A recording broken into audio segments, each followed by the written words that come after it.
हो सकता है कुछ इलेक्ट्रॉनिक मीडिया वालों को अभी भी पता चला होगा कि इस देश में शांति रखते हैं। अमरनाथ की यात्रा पर इतने हमले हुए, इस देश में किसी ने कहीं कंकर तक फेंका नहीं है मित्रों। अमरनाथ की यात्रा पर इतने हमले हुए, इस देश में किसी ने कोई कंकर तक फेंका नहीं है। रघुनाथ जी के मंदिर पर हमला हुआ, इस देश के अंदर किसी का घर नहीं जलाया गया था। अयोध्या में प्रभु राम जी के मंदिर पर हमला हो गया, वाराणसी में हमला हो गया, इस देश में कंकर नहीं गिरा है मित्रों। गुजरात के अंदर अक्षरधाम पर आतंकवादी आए थे मित्रों, गुजरात ने बंद रखा था, लेकिन गुजरात में अक्षरधाम के बाद एक कंकर तक नहीं पड़ा है।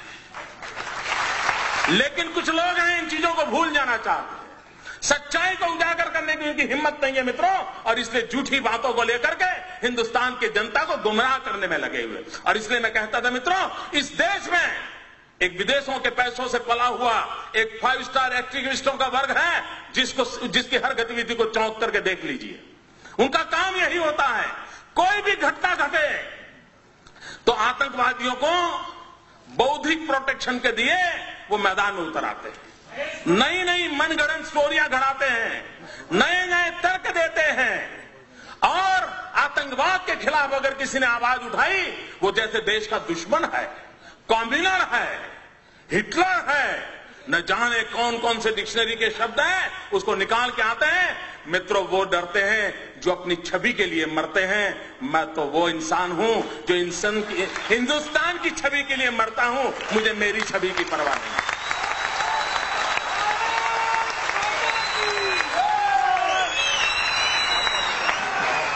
क्या करना है इमेज को दोस्तों, किसके लिए इमेज? फुलमालाएं पहनने के लिए? मैं पत्थर खाने के लिए तैयार हूं अगर मैं मेरे देश के किसी नागरिक की रक्षा कर सकता हूं। मैं सच्चाई के रास्ते पर जाना चाहता हूं, और मैं प्रधानमंत्री जो कहना चाहता हूं, आप अगर कोटा का कानून नहीं ला सकते हो, इतना तो करो भाई, राज्यों को अधिकार दे दो। आपको पॉलिटिकल कारण होंगे, मेरा पहला प्रदेश होगा, अगर मुझे अधिकार मिल जाए मैं सबसे पहले कानून बनाऊंगा और हिंदुस्तान के देश को बता के दिखा के रखूंगा मित्रों, आतंकवादियों को ऐसे सबक सिखाया जाता है।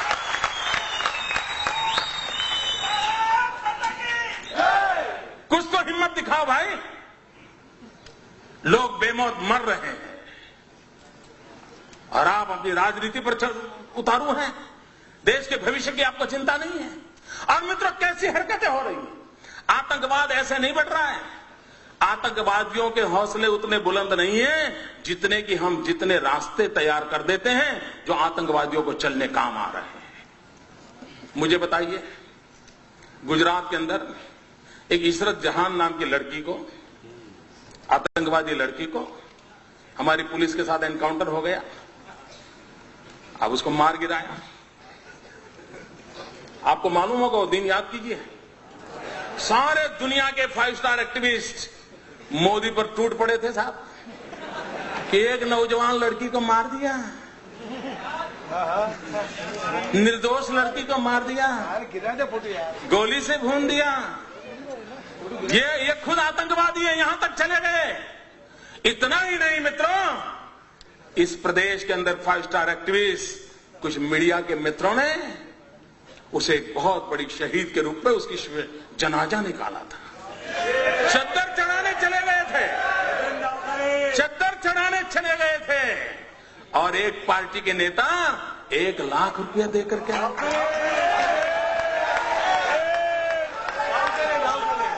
सब किया था, सब कुछ किया था। मैं चुप था, वैसे भी मैं ज्यादा बोलता नहीं था।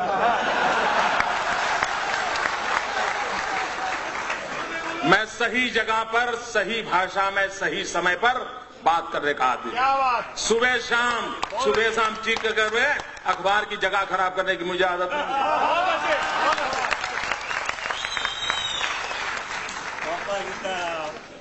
दो प्रकार के नेता होते हैं दोस्तों, कुछ नेता हैं जिनको सिद्धि में विश्वास है, कुछ नेता हैं जिनको प्रसिद्धि में विश्वास है।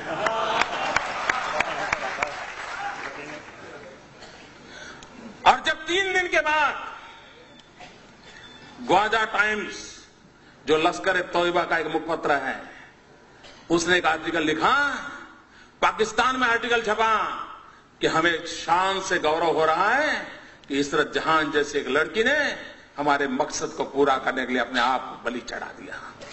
जब पाकिस्तान में तब जाकर के चुप हो गए, फिर पता नहीं उनकी वो रिकॉर्ड की वो कैमरा वाली चीजें कहां चली गई, वो चद्दर चढ़ाने वाले कहां चले गए, सारा खो गए। चुप है, 2 साल इतने साल हो गए चुप है, कोई पूछने वाला नहीं उनको। अगर मैंने ऐसी गलती की होती तो साहब मेरे बाल नोच लेते, मेरे बाल नोच लेते। इशरत जहां, मित्रों, अभी एक टीवी वाला बता रहा था कि किसी ने किसी लड़की को बम रखते देखा। मैं नहीं जानता वो सत्य क्या है। लड़कियों का उपयोग हुआ था। जिस दिन गुजरात ने इशरत जहां के एनकाउंटर में हत्या की, अगर महाराष्ट्र की पुलिस जाग जाती तो शायद ये लड़कियां बम रखने के लिए मैदान नहीं होती। लेकिन आपको परेशानी है, आपको निर्णय करने नहीं है, आप डरते हो। मित्रों, ये घटनाएं होती है जब ऐसी बयानबाजी होती है, इस प्रकार के जनाजे निकाले जाते हैं, चद्दरें उड़ाई जाती हैं, 1-1 लाख रुपया चढ़ाए जाते हैं, तब जाकर के आतंकवादियों का हौसला बुलंद हो जाता है कि यार कुछ तो अपने रिश्तेदार यहां हैं, अपना काम चल जाएगा। मित्रों, मैं हैरान हूं कांग्रेस पार्टी क्या कर रही है। कोयम्बतूर के अंदर 98 में एक बम धड़ाका हुआ, चुनाव सभा में बम धड़ाका हुआ। अडवाणी जी उस सभा को संबोधित करने के लिए पहुंचने वाले थे। 58 लोग मारे गए, 58 लोग मौत के घाट उतार दिए गए, निर्दोष लोग मार दिए गए। वो सारे लोग जेल में हैं। लेकिन आपको जानकर के हैरानी होगी मित्रों, केरल विधानसभा में वहां की सभी पार्टियों ने मिलकर के, वहां 2 पार्टियां प्रमुख हैं, कांग्रेस एंड कम्युनिस्ट, और बाकी उनके गठबंधन के साथी है, सबने सर्वसम्मति से एक प्रस्ताव पास किया कि 98 के केस में जो मुख्य गुनहगार मदनी करके जो जेल में है, उसे जेल में से रिहा कर दिया जाए। क्या क्या सब समाचार देश को क्या संदेश देना चाहते हो आतंकवादियों को। केरल असेंबली ने और होली के दिन स्पेशल सत्र बुलाया था मित्रों, स्पेशल सत्र बुलाया था, और उस सत्र के अंदर प्रस्ताव पारित किया है कि कोयम्बतूर का जो मुख्य गुनहगार है, उस गुनहगार को जेल से बरी कर दिया जाए। क्यों? क्योंकि वो चुनाव में उसको कैंडिडेट बनाना चाहते थे। मित्रों, इससे बड़ा दुर्भाग्य क्या हो सकता है। अभी तमिलनाडु में चुनाव हुए मित्रों, तमिलनाडु में कांग्रेस पार्टी ने जिसके साथ समझौता किया है, उस पार्टी का नाम है तमिल मुस्लिम मुन्नणी कड़गम, तमिल मुस्लिम मुन्नणी कड़गम। मित्रों, सीमी पर जो चार्जशीट है, सीमी पर जो चार्जशीट है, उस चार्जशीट में ये तमिल मुस्लिम मुन्नी कड़गम का नाम है। उसी पार्टी के साथ तमिलनाडु में कांग्रेस पार्टी चुनाव समझौता किया और चुनाव लड़ा। मित्रों, आप आतंकवाद से लड़ सकते हो क्या? क्यों देश को गुमराह कर रहे हो? और मैं देश के बुद्धिजीवियों को कहना चाहता हूं, क्या यह गुनाह नहीं है देश के साथ? क्यों उनका हिसाब नहीं मांगा जाता है? अगर मोदी गुनाह करता है तो आपको अधिकार है, और मैं सामने से कहता हूं अधिकार है, आप मेरी खाल उतार लीजिए। लेकिन देश के हित में और लोग जो पाप कर रहे हैं, उनसे भी तो देश को प्रशिक्षित कीजिए। क्या ये दायित्व तो नहीं है हमारा?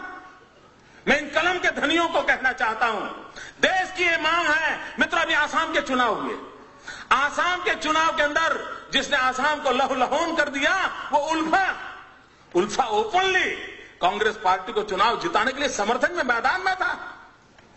उल्फा जो आतंकवादी एक्टिविटी करता है, जो निर्दोषों को मारता है, किडनैप करता है, आप उसको चुनाव के अंदर आपका राजनीतिक फायदा हो रहा है, इसलिए उसका आप किस मुंह से आतंकवाद के खिलाफ लड़ोगे? मित्रों, बिहार में चुनाव हुआ, यूपीए का एक घटक दल उस चुनाव के अंदर एक मेहरबान को लेकर के चुनाव सभाओं में घूमते थे। क्यों घूमते थे? क्योंकि उसका दिखवावा बिन लादेन जैसा था। बिन लादेन जैसा दिखता है, ये बिहार में लोगों को दिखा करके वोट मांगे जाते थे। मुझे कल्पना कर सकते हो मित्रों, आज भी हिंदुस्तान में कोई रावण कितना ही शक्तिशाली क्यों न था, लेकिन कोई निकलता है रावण के नाम पर कुछ लेने के लिए। ये बिन लादेन को लेकर के निकलते हैं साहब, और बड़े गौरव से, और टीवी के मित्र भी बड़े शान से बताते थे कि ये देखिए बिल्कुल बिन लादेन जैसे दिखते हैं। पता नहीं उनका किस जन्म का रिश्ता है, मैं नहीं जानता हूं। क्या ये देश की सेवा हो रही है? मित्रों, मेरे भीतर एक आग है, इसलिए मैं बोल रहा हूं। मैं 200 लोगों की मौत देख नहीं सकता दोस्तों। ये मेरा राजनीति नहीं है, ये मेरी राष्ट्र नीति का हिस्सा है। और मित्रों, मैं राजनीति के लिए वादा नहीं किया।